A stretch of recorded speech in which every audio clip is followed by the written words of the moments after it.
तो नमस्कार दोस्तों, स्वागत है आपका साहिल जी इस पर। दोस्तों इस वीडियो में मैं आपके लिए लेके आया हूँ 17 अगस्त की सेकंड शिफ्ट के जीके के प्रश्न, जो कि आपके आने वाली शिफ्टों के लिए बहुत ही महत्वपूर्ण होंगे। दोस्तों इसकी जो पीडीएफ आपको वो टेलीग्राम चैनल साहिल जी एस पर मिलेगी, उसका लिंक नीचे डिस्क्रिप्शन में दे दिया जाएगा। दोस्तों प्रश्न नंबर पहला क्या है, वित्त आयोग का वर्णन किस अनुच्छेद में है? तो वित्त आयोग का वर्णन है जो कि अनुच्छेद 280 में है। वित्त आयोग का वर्णन। दोस्तों वित्त आयोग एक अर्ध न्यायिक एवं सलाहकारी निकाय है। वित्त आयोग, इसका कार्यकाल 5 वर्षों का होता है। गठन का अधिकार किसको दिया जाता है? राष्ट्रपति को दिया जाता है गठन का अधिकार। 1951 में ये शुरू हुआ दोस्तों, जो कि पहले थे केसी नियोगी।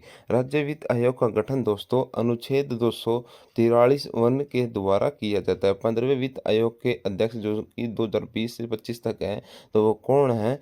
NK सिंह है 15वें वित्त आयोग के अध्यक्ष। प्रश्न दोस्तों दूसरा प्रश्न क्या है, मोहसिन राम की पहाड़ी किससे संबंधित है? तो मोहसिन राम की पहाड़ी कांसी की पहाड़ी से संबंधित है, जो कि मेघालय के मोहसिन राम में स्थित है, जो हिल्स जिले में। दोस्तों यहाँ पर सबसे ज़्यादा विश्व में सबसे ज़्यादा वर्षा कहाँ पर होती है? तो मोहसिन राम में सबसे ज़्यादा वर्षा होती है। ये भारत के मेघालय राज्य में शिलोंग पठार में स्थित है। दोस्तों प्रश्न नंबर 3 क्या है, फ्लेमिंग के बाएं हाथ का नियम क्या है? तो ये क्या है, अंगूठा तो जो बल को दर्शाता है, उंगली चुंबकीय क्षेत्र और विद्युत धारा को दर्शाती है उंगली। दोस्तों प्रश्न नंबर 4 क्या है, राहुल गांधी की लोकसभा सीट जहाँ से वे चुनाव जीते थे, तो वो वायनाड केरल में से लोकसभा चुनाव जीते, जो कि 4 लाख से अधिक वोटों से राहुल गांधी कांग्रेस नेता जो कि वायनाड से क्या जीते हैं लोकसभा सीट। दोस्तों प्रश्न नंबर 5 क्या, लोहे में जंग लगना किसका अभिक्रिया का उदाहरण है? तो रेडॉक्स अभिक्रिया का उदाहरण है लोहे में जंग लगना। प्रश्न नंबर 6, संगाई हिरण किस राज्य का राजकीय पशु है? तो दोस्तों ये है मणिपुर राज्य का संगाई हिरण क्या है, राजकीय पशु। स्थायी नाम क्या है इसका? थामिन, जिसको संगाई हिरण को थामिन कहा जाता है। वैज्ञानिक नाम पेनोलिया एलिएल्ड, इसके क्या है वैज्ञानिक नाम है संगाई हिरण का। जो मणिपुर की मछली है दोस्तों वो पेंगवा है। वृक्ष उनिंगथो और पुष्प सिरोही लिली यहाँ का क्या है, मणिपुर का पुष्प सिरोही लिली। प्रश्न नंबर 7 क्या है, क्लोरीन का इलेक्ट्रॉनिक विन्यास क्या है? दोस्तों तो 287 क्या है, क्लोरीन का इलेक्ट्रॉनिक विन्यास है। प्रश्न नंबर 8 क्या है, निकट दृष्टि दोष या मायोपिया किस लेंस से दूर किया जाता है? तो अवतल लेंस के द्वारा दूर किया जाता है निकट दृष्टि दोष या मायोपिया। प्रश्न नंबर 9 क्या है, बुझा हुआ चूना किसे कहते हैं? तो बुझा हुआ चूना कैल्शियम हाइड्रोक्साइड CaO2H को कैल्शियम हाइड्रोक्साइड को बुझा हुआ चूना कहते हैं। प्रश्न नंबर 10 क्या है, विटामिन डी का रासायनिक नाम क्या है? तो कैल्सीफेरोल। कैल्सीफेरोल क्या है, विटामिन डी का रासायनिक नाम है, जिसकी कमी से रिएक्ट्स जो कि बच्चों में होता है ऑस्टियोमलेशिया, पुरुषों में ओस्टियोपोरोसिस, ये कहाँ पर महिलाओं में होता है। जो विटामिन की जो आविष्कार है दोस्तों फंक ने 1911 में किया था। ये क्या है, विटामिन एक कार्बनिक यौगिक है। प्रश्न नंबर 11 क्या है, निजामुद्दीन औलिया की दरगाह कहाँ पर है? तो निजामुद्दीन औलिया की दरगाह नई दिल्ली में है। दोस्तों निजामुद्दीन औलिया की मृत्यु 1325 ईस्वी पूर्व में हो गई थी। तो इसका निर्माण किसके द्वारा? तुगलक वंश के शासक मोहम्मद बिन तुगलक के द्वारा करवाया गया था। प्रश्न नंबर 12 क्या है, बसवराज बोम्मई किस राज्य के मुख्यमंत्री है? तो बसवराज बोम्मई कर्नाटक राज्य के मुख्यमंत्री है बसवराज बोम्मई। प्रश्न नंबर बसवराज बोम्मई कर्नाटक के 23वें मुख्यमंत्री बनेंगे, जो कि यह सरकार में गृह मंत्री के पद पर थे। इन्होंने VS येदियुरप्पा का स्थान लिया, जिन्होंने इन्होंने 26 जुलाई 2021 को इस्तीफा दे दिया था। 28 जुलाई 2021 से ये बसवराज बोम्मई कर्नाटक के मुख्यमंत्री बने हुए हैं। प्रश्न, कर्नाटक के जो राज्यपाल है वो कौन है? थावरचंद गहलोत। कर्नाटक की जो राजधानी है वो क्या है? बेंगलुरु है। प्रश्न नंबर 13 क्या है, PH की फुल फॉर्म क्या है? तो पावर ऑफ हाइड्रोजन क्या है? पावर ऑफ हाइड्रोजन PH की फुल फॉर्म है। PH की जो सबसे पहले 1909 में सोरेन पैडर लोरिटाज सोरेनसन ने, जो कि स्वीडन से अर्थशास्त्री मतलब ये वैज्ञानिक थे, इनके द्वारा इसकी खोज की गई थी। तो मानव रक्त का जो pH माना जाता है 7.4, नींबू रस का 2.4, समुद्री जल का 8.5, आंसू का 7.4 और शराब का 2.8, ये क्या होता है? pH मान होता है दोस्तों। 1 से 14 तक की इसमें संख्या होती है। जो 7 पे होता है वो क्या होता है, वो क्या होता है, उदासीन प्रकृति का होता है 7 पर। प्रश्न नंबर 14 क्या है, अमरकंटक की पहाड़ियों से कौन सी नदी निकलती है? तो अमरकंटक की पहाड़ियों से नर्मदा और सोन नदी निकलती है। अमरकंटक की पहाड़ियों से। अमरकंटक की पहाड़ी कहाँ पर है दोस्तों? अमरकंटक की पहाड़ियाँ मध्य प्रदेश के अनूपपुर जिले में है अमरकंटक की पहाड़ियाँ। प्रश्न नंबर 15 क्या है, 2021 में द्रोणाचार्य पुरस्कार संध्या गुरुंगो को किस खेल के लिए दिया गया? तो बॉक्सिंग के लिए दिया गया है। संध्या गुरुंगो को द्रोणाचार्य पुरस्कार ये खेल के क्षेत्र में दिया जाता है। प्रश्न नंबर 16 क्या है दोस्तों, सबसे बड़ा नदी द्वीप कौन सा है? तो माजुली द्वीप सबसे बड़ा नदी द्वीप है, जो कि असम की ब्रह्मपुत्र नदी में विश्व का सबसे बड़ा नदी द्वीप है।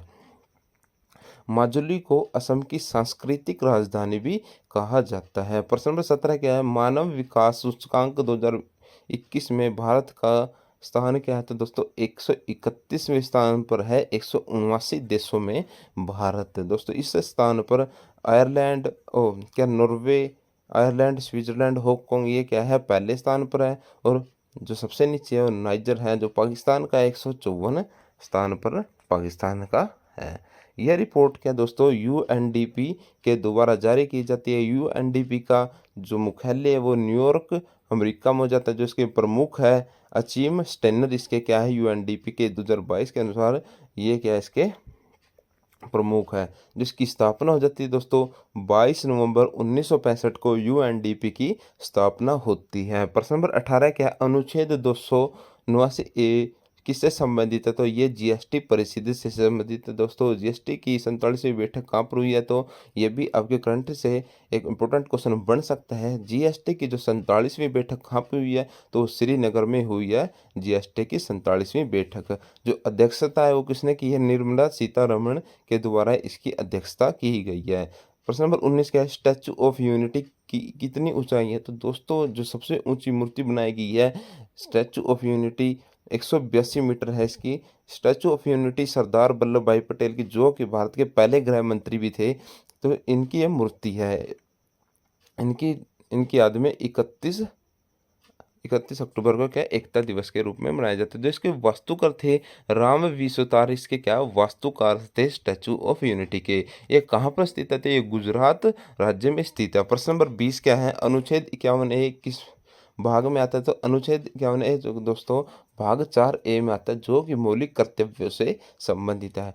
तो वर्तमान में जो मौलिक कर्तव्य हैं भारत के वो 11 मौलिक कर्तव्य हैं। पहले क्या थे 10 थे। तो जो 11वां मौलिक कर्तव्य जोड़ा गया 86वें संविधान संशोधन 2002 में जोड़ा गया है। जो मौलिक कर्तव्य ये किसे रूस यूएसएसआर से लिए गए हैं। सवर्ण समिति की सिफारिश पर ये क्या है मौलिक कर्तव्य बनाए गए हैं। प्रश्न नंबर 21 क्या है दोस्तों, महिलाओं के लिए पंचायत समिति में कितना आरक्षण होता है? तो महिलाओं के लिए पंचायत समिति में आरक्षण होता है दोस्तों 1/3। कई राज्यों में 50% भी है दोस्तों। पंचायती राज से संबंधित कुछ देख लेते हैं। तो पंचायती राज दिवस कब बनाया जाता है? तो पंचायती राज दिवस 24 अप्रैल को बनाया जाता है दोस्तों। पहली बार 2010 में बनाया गया। भारत के अनुच्छेद 40 में पंचायतों का उल्लेख किया गया है दोस्तों। ये गांधी का बहुत ही मनपसंद क्या है अनुच्छेद है, अनुच्छेद 40 है, जो कि गांधी के सपनों को पूरा करता है अनुच्छेद 40। प्रश्न नंबर 22 क्या है दोस्तों, अनुच्छेद 48 है किससे संबंधित है? तो राज्य पर्यावरण की रक्षा और सुधार करने और देश के वन और वन्य जीवों की रक्षा करने का प्रयास करेगा। भारतीय नागरिक या राज्य का नागरिक अनुच्छेद 48A के तहत। ये क्या है राज्य के नीति निर्देशक तत्व, जो कि 36 अनुच्छेद 36 से 51 तक है उसमें।